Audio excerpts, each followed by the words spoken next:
सुनो सुनो सुनो, अयोध्या वासियों सुनो, कल हर गली हर जगह पे होगी गूंज बस एक नाम की, अयोध्या होगी श्री राम की।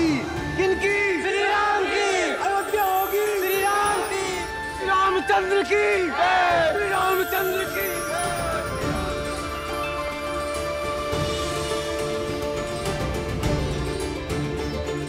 हे महादेव, मैंने तो आपसे वर मांगा था और आपने तो अयोध्या को वरदान दे दिया। धन्यवाद महादेव। सीता, जन्म जन्म का है ये संगम, राम रतन सीता वैभव धन।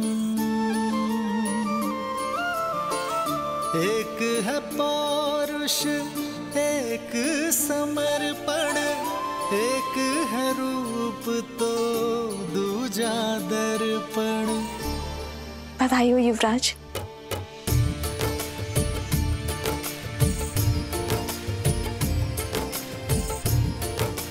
सीता, पिताश्री ने आज सभा में मुझे बुलाया और अचानक ये घोषणा कर दी। मैं तुम्हें बताने आ ही रहा था। एक स्त्री का सम्मान सदा उसके पति के मान से जुड़ा होता है और आज प्रजा के हृदय में आपके लिए मान देखकर मेरा भी सम्मान बढ़ गया। राम है लोचन सीता दृष्टि, राम है बादल सीता वृष्टि।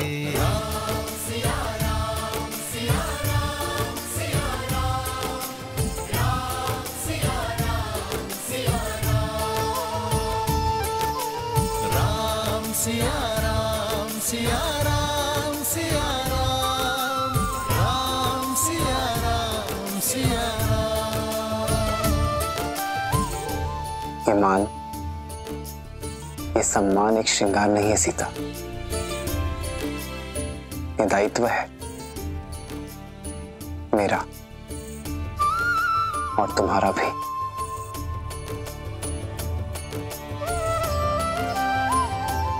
और ये दायित्व हमें पूर्ण निष्ठा से निभाना होगा।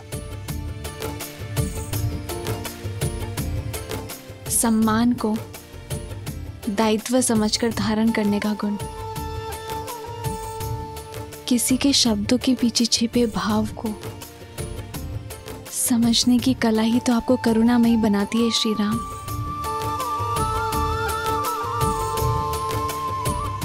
मेरा सौभाग्य है कि मैं मर्यादा के नए शिखर चुने इस यात्रा में मैं आपकी संगीनी हूँ।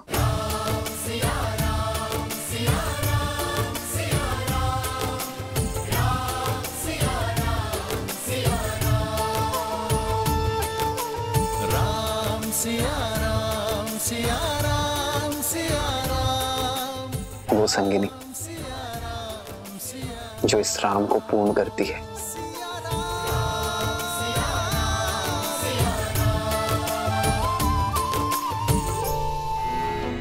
बहुत चेष्टा की महाराज, परंतु कुछ बोल नहीं रही है, केवल आपसे ही बात करेंगी।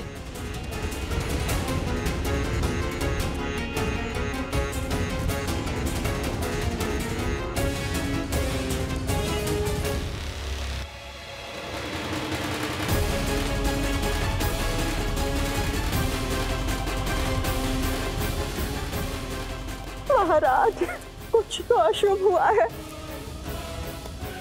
कहीं मेरी बच्ची ठीक नहीं है, बस अश्रु बहाती रही और सुबक रही है।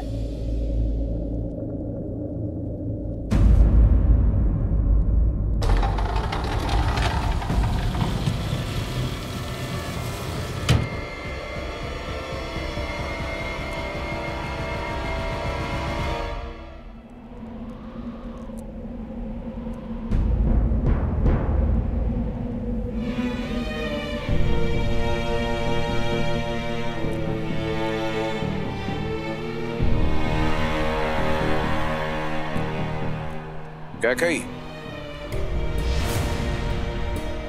बधाई हो महाराज। तो तुम तक सूचना पहुंच गई, फिर यहां इस तरह कोप भवन में क्यों हो? कोई रानी कोप भवन में क्यों जाती है जब वो अपने महाराज से रुष्ट हो और एकांत में उनसे अपना द्वंद्व सुलझाना चाहती हो। समस्या क्या है कैकेयी? भरत।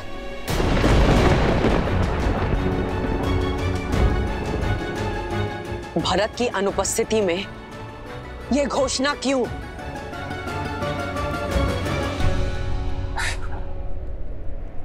जानती हो, जब ये सूचना राम तक पहुंची तो वो भी भरत के यहां होने की बात कर रहा था। हमारा राम भी ना बिल्कुल अपनी मां की भांति सोचता। मैं भरत की बात कर रही हूँ, मैं भरत की बात कर रही हूँ, मैं भरत की बात कर रही हूँ। राम के गुणगान नहीं सुनने मुझे, राम के गुणगान नहीं सुनने मुझे, गुणगान नहीं सुनने मुझे, गुणगान नहीं सुनने मुझे। तुम्हें हो क्या गया है कैकेयी? तुम्हें ऐसा क्यों लगता है कि मैं जानबूझकर भरत के जाने के उपरांत राम को युवराज घोषित कर रहा हूं? इतना ही जान पाई हो मुझे तुम? जब से अपने पुत्रों के विवाह से लौटा हूं, देख रहा हूं कि तुम बदल गई हो। हर एक बात को किसी दूसरी बात के साथ जोड़ रही हो। क्योंकि जीवन में सब कुछ कहीं ना कहीं जुड़ा होता है। कोई भी घटना अकारण नहीं होती है। क्या ज्ञात था मुझे कि वर्षों पहले किया गया मेरा निस्वार्थ कर्म मुझे आज फल देगा।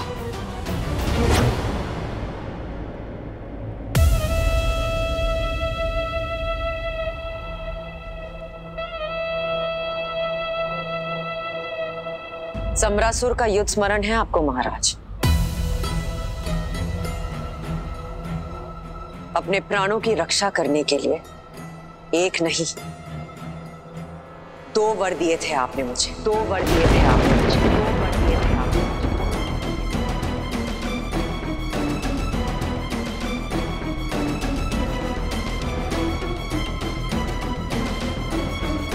कैकेयी, इस बारे में हम बाद में बात करते हैं। पहले तुम रानी के रूप में सच होकर आओ। बहुत वर्ष बीत गए महाराज, स्मरण कर लीजिएगा।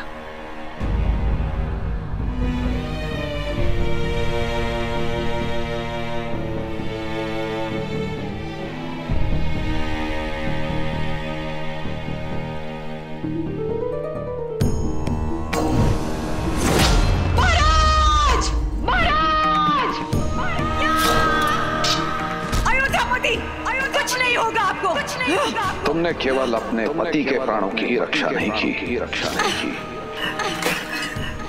अयोध्या के महाराज के प्राणों की भी रक्षा की है। एक नहीं 2 वर देता हूं तुम्हें, मांगो।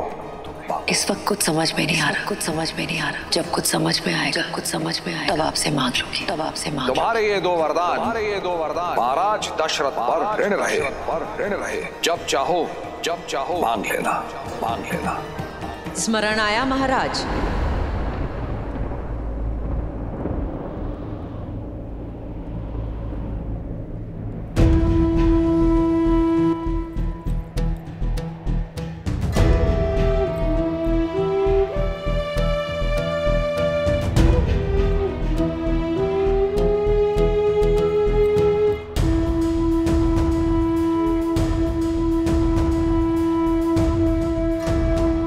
मनुष्य अपने शब्दों को कितना महत्व देता है, इसी से मनुष्य की पहचान होती है कैकेयी।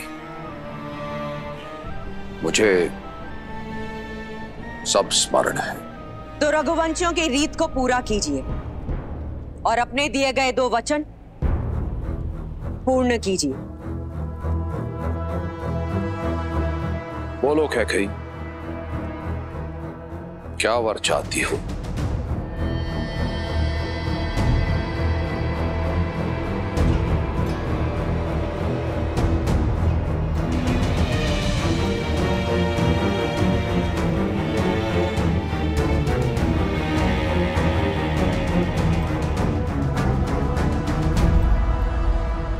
पहला वर, पहला वर, पहला वर। अयोध्या के सिंहासन पर अब राम नहीं, भरत बैठेगा, भरत बैठेगा। अयोध्या का राजा अब राम नहीं, मेरा पुत्र भरत बनेगा, पुत्र भरत बनेगा।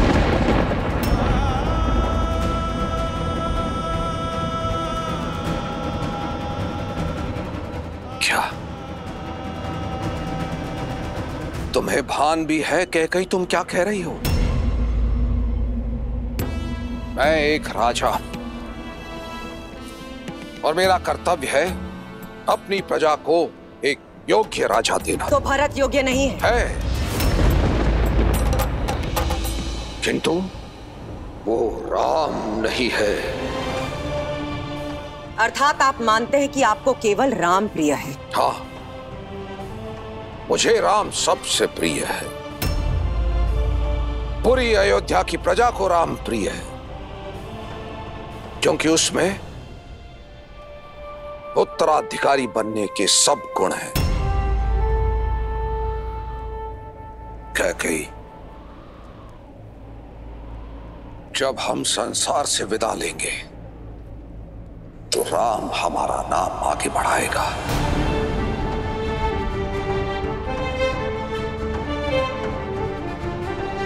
वो अयोध्या को और अपने भाइयों को संभालेगा। अयोध्या को आवश्यकता है राम की, मुझे आवश्यकता है राम की, भरत को आवश्यकता है राम की। और कैकेयी, राम के होते अयोध्या की प्रजा भरत को राजा स्वीकार नहीं करेगी।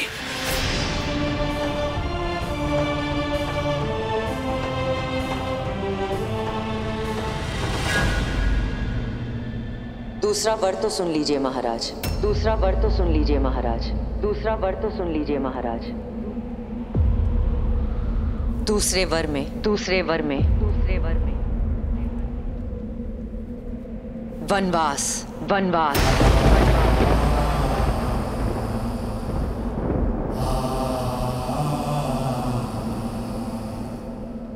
राम के लिए 14 वर्ष का वनवास, 14 वर्ष का वनवास।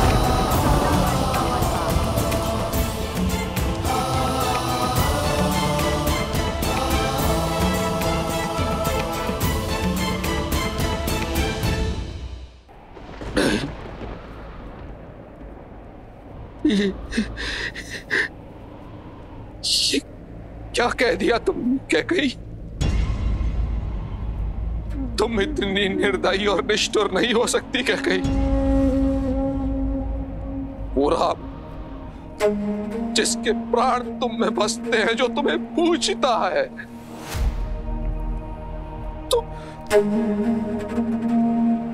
तुम उसे वनवास भेजने की बात कर रही हो।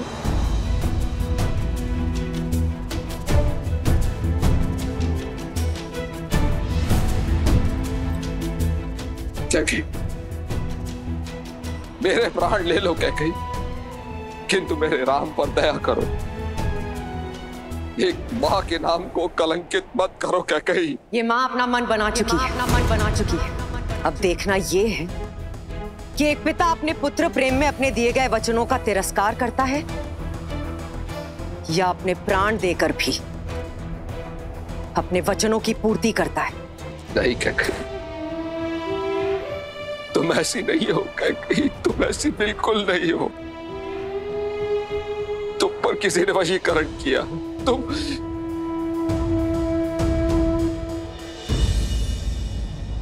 अच्छा ठीक है, मैं भरत को राजा बना दूंगा। राज सिंहासन भरत को मिलेगा, पूरी प्रजा भरत को राजा मानेगी। राम उसका सेवक बन के रहेगा। किंतु मुझे मेरे राम से दूर मत करो, उसे ऐसा दंड मत दो कैकेयी, उसे यही रहने दो, उसे यही रहने दो। मेरे पुत्र का भविष्य बनाने का मार्ग यही है कि राम वन के मार्ग को चला जाए।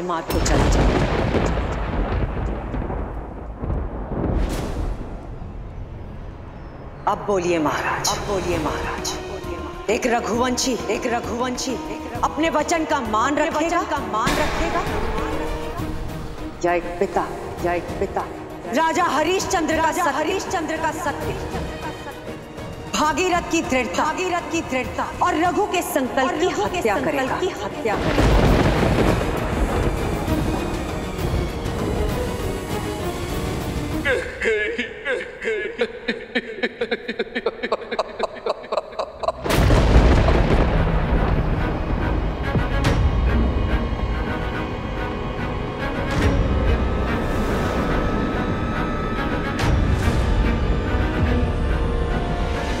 तुमने 2 अंधों के जीवन का सहारा छीना है। तुम भी अपनी आंखों के तारे से दूर हो जाओगे। अपने धर्म रक्षक पुत्र के वियोग में तरस कर मरोगे तुम। ये बूढ़े दुखी पिता का श्राप है।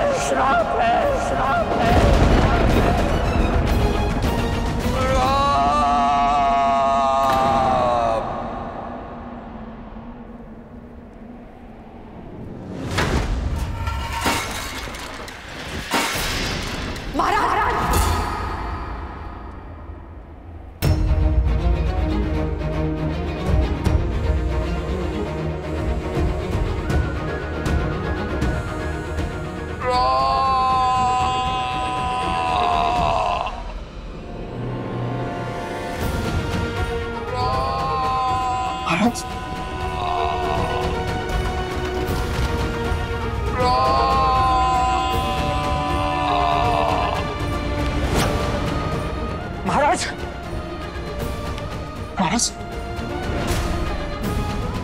आप ठीक तो? मैं अभी वैद्य जी को लिखा लेता हूं।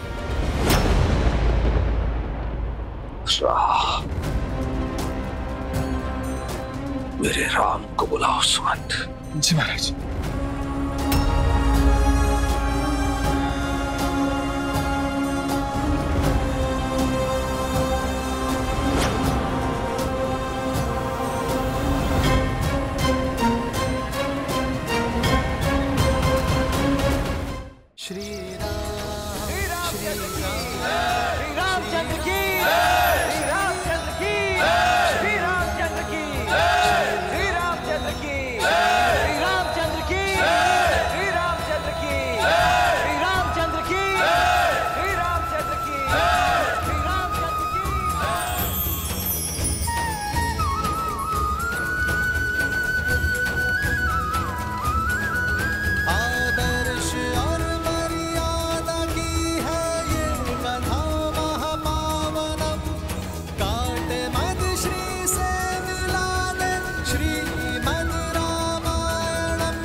कैकेयी,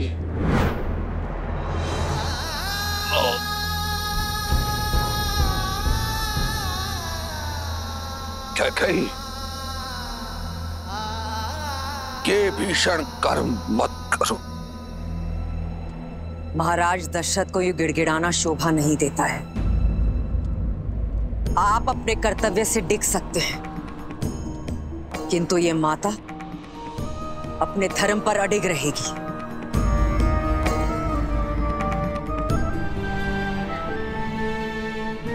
कभी नहीं सोचा था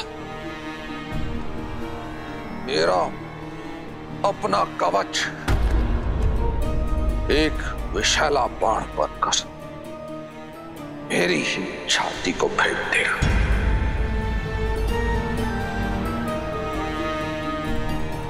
जिस कैकेयी से मैंने जीवन से अधिक प्रेम किया, वही मेरी मृत्यु का दूत बनकर आएगी। पछताओगी क्या कहीं? पछताओगी